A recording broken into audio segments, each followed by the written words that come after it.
Hola, ¿cómo están? En esta ocasión, este video, lo que pretende, el objetivo de este video, es presentar una serie de elementos para la elaboración de un análisis de contenido y siendo este análisis de contenido un subanálisis del modelo de análisis didáctico para el abordaje, tratamiento, tanto en el proceso de enseñanza como en el proceso de aprendizaje de un contenido matemático escolar.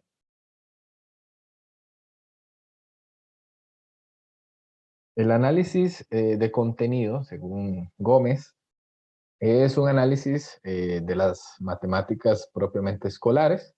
Su propósito es la descripción de la estructura matemática desde la perspectiva de su enseñanza y aprendizaje en el aula. Eh, el centro del análisis de contenido está propiamente en el contenido matemático con el objetivo de describir, hacer una descripción detallada, una descripción que contribuya a definir también los conceptos y procedimientos centrales del contenido matemático, del tema matemático que se está abordando, que se desea profundizar y estudiar con más detalle. Este análisis de contenido proporciona una de las herramientas, dentro de unos, más adelante, expondré distintas herramientas que se derivan de un análisis de contenido que contribuye a organizar los temas de las matemáticas. Es muy importante, desde la parte de formación profesional, destacar que el análisis de contenido contribuye también a que los profesionales desarrollen capacidades vinculadas con la planificación, la descripción, el análisis crítico, la organización de diferentes conceptos, procedimientos asociados a un tema matemático específico. Vamos a enfocarnos en tres elementos eh, claves dentro del análisis de contenido, que sería la estructura conceptual procedimental, los sistemas de representación y el análisis fenomenológico. Con respecto a la estructura conceptual procedimental, esta estructura se organiza en dos grandes dominios. Está el dominio conceptual, que apela a los hechos, conceptos y estructuras conceptuales, y luego está el dominio procedimental, que hace alusión a las destrezas, razonamientos y estrategias.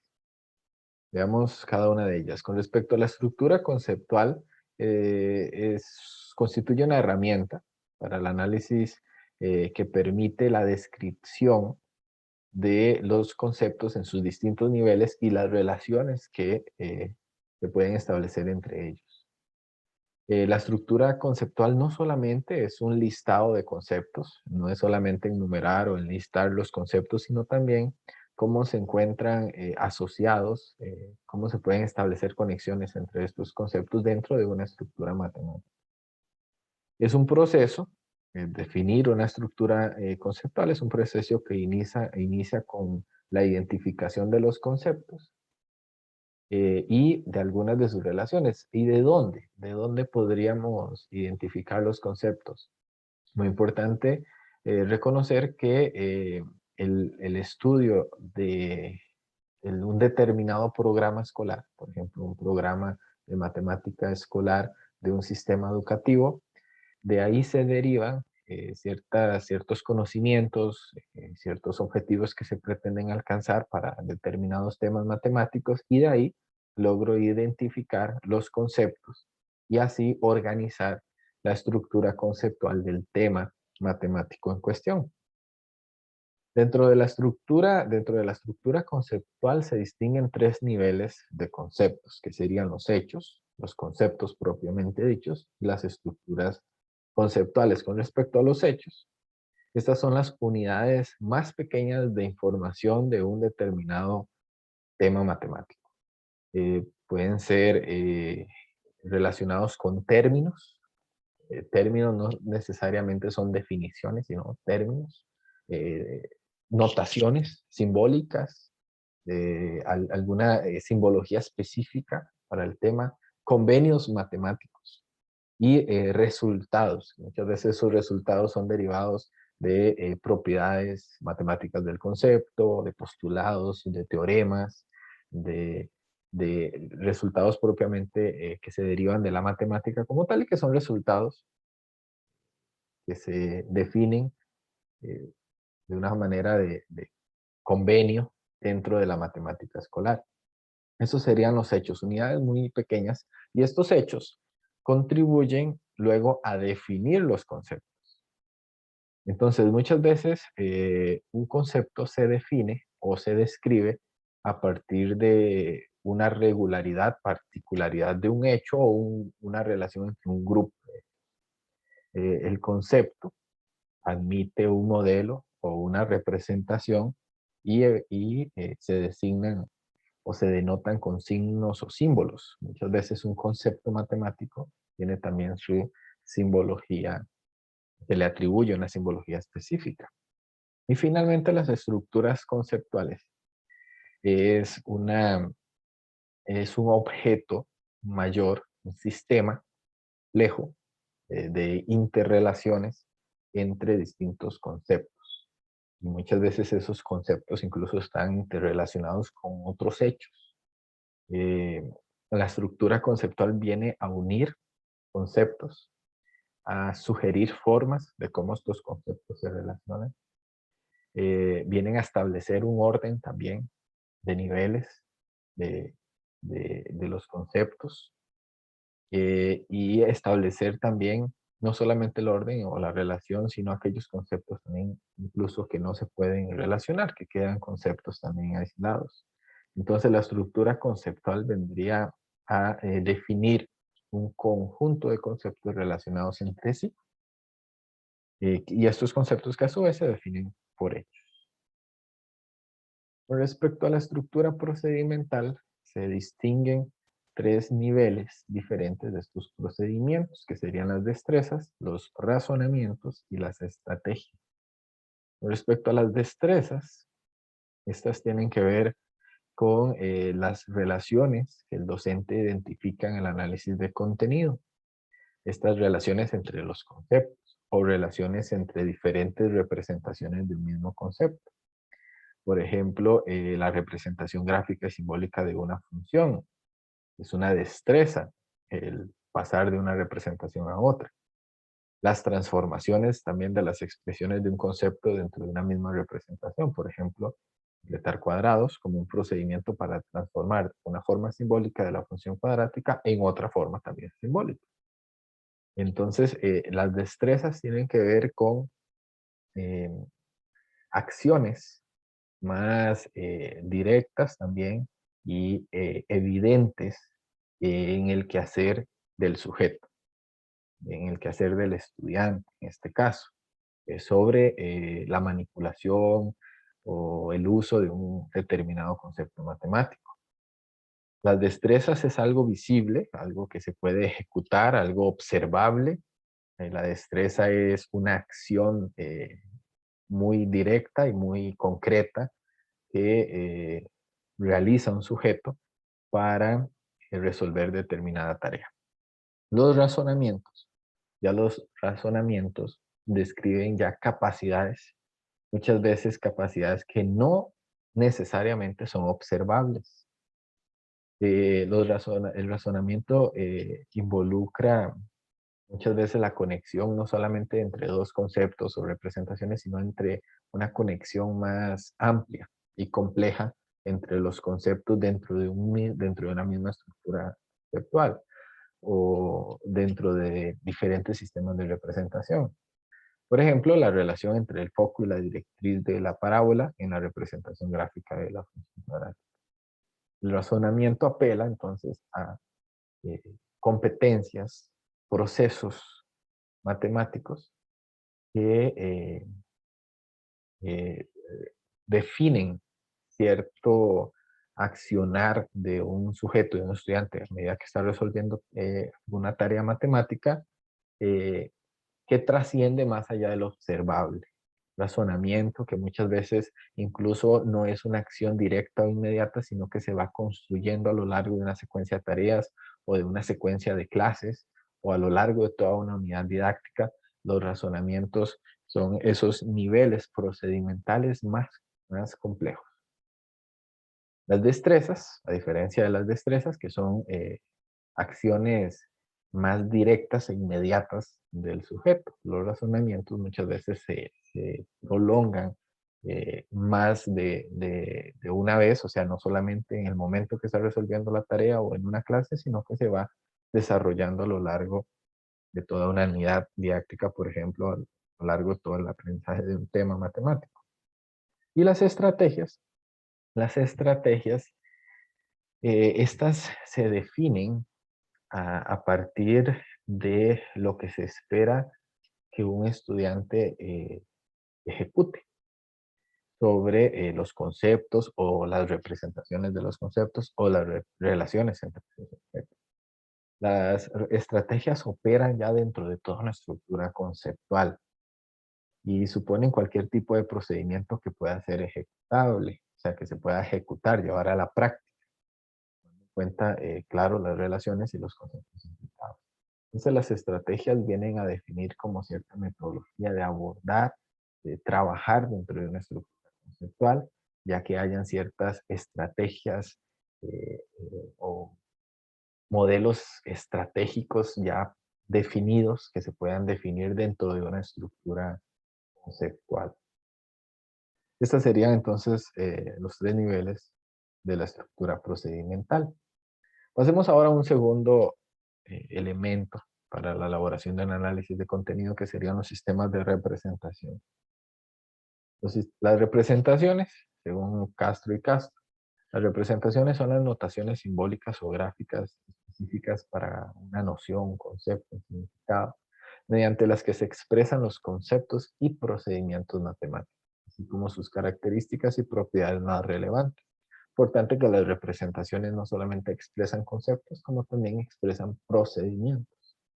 Muchas veces, incluso cuando hablamos del límite de una función, podemos estar utilizando la simbología para hablar del concepto en sí del límite o del procedimiento de calcular el límite.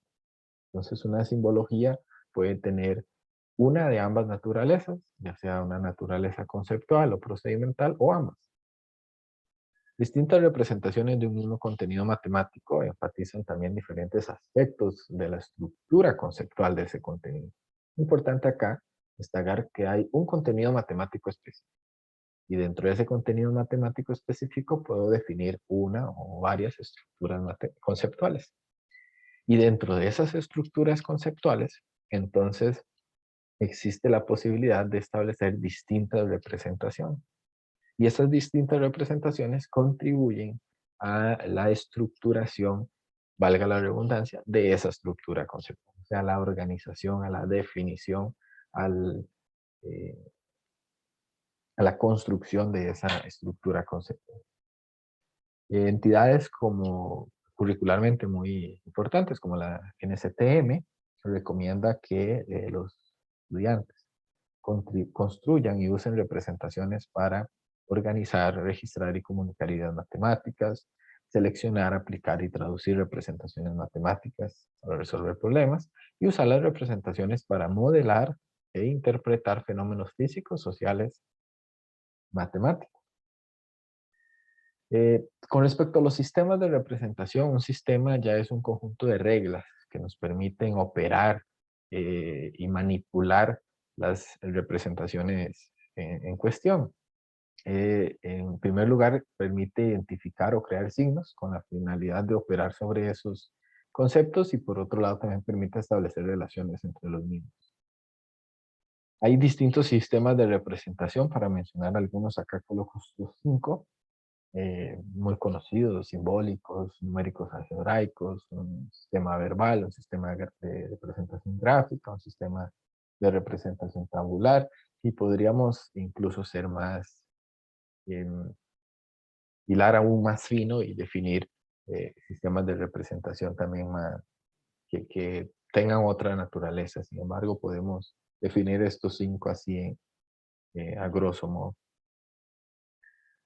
Y un tercer elemento para la elaboración de un análisis de contenido, entonces vemos que el primer elemento es la estructura conceptual procedimental. Luego pasamos a la parte y nos enfocamos solo en la representación y en los sistemas de representación. Y ahora pasamos al análisis fenomenológico. A pesar de llevar el nombre análisis, el análisis fenomenológico, eh, luego lo vamos también a estar desarrollando de una forma más precisa, pero dentro del análisis de contenido tiene un lugar muy importante. Acá es donde se definen contextos y fenómenos. Un contexto se define como un marco en el cual conceptos y estructuras atienden ciertas funciones específicas y responden a unas necesidades como instrumentos de conocimiento.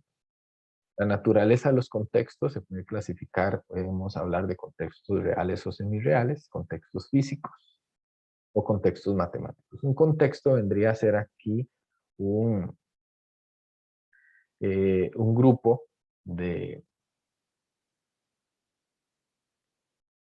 un contexto vendría a ser aquí la naturaleza de ciertos fenómenos.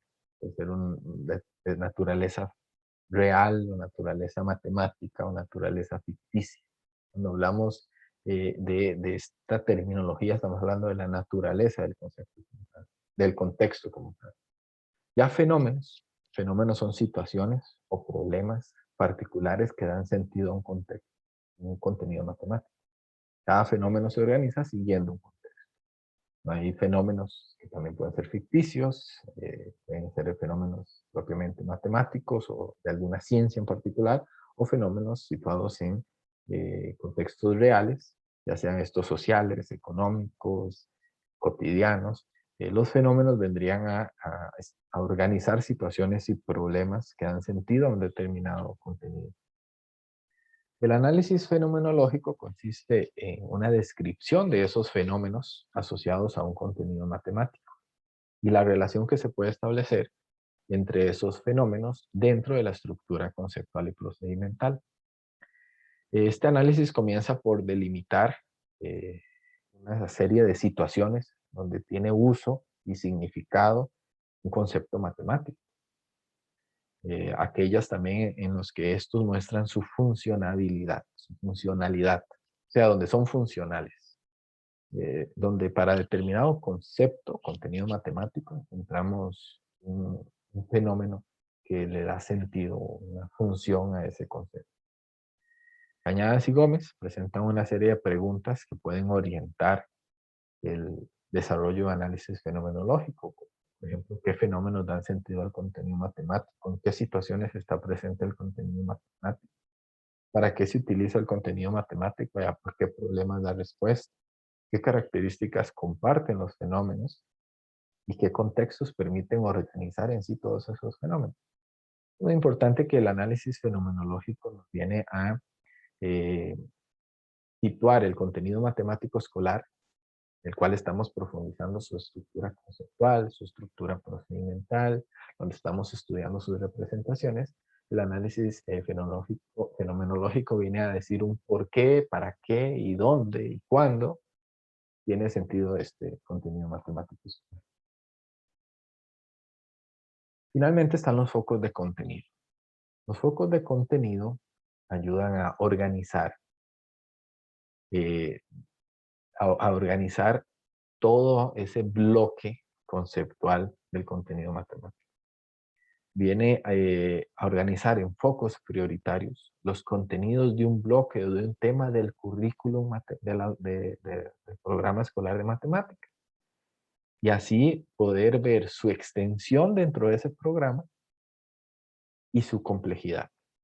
Los focos de contenido son muy importantes en este análisis de contenido porque ayuda a organizar lo que el programa escolar, el currículum me dice que debo desarrollar sobre determinado. Los focos de contenido organizan entonces esa estructura conceptual en subestructuras conceptuales. Y cada una de esas subestructuras será un foco de contenido. Será una parte, una porción de esa estructura conceptual. Que visto desde el docente va a tener un sentido propio. Muy importante que para el docente, quien toma la decisión de definir los focos de contenido, tiene un sentido para el docente que está realizando este análisis de contenido. Por otro lado, estos focos de contenido, estas subestructuras conceptuales se van a relacionar con contextos fenomenológicos, donde muchas veces vamos a establecer una relación entre una subestructura conceptual matemática y un contexto fenomenológico que agrupa una serie de fenómenos que responden a esa subestructura conceptual. Y acá están las referencias de los autores citados en la presentación. Y eso sería entonces todo por en este video presentación de el tema análisis de contenido y sus elementos eh, principales para así elaborar y llevar a cabo un análisis de contenido de determinado eh, tema matemático. Eso sería todo por esta vez. Nos vemos la próxima. Muchas gracias por su atención.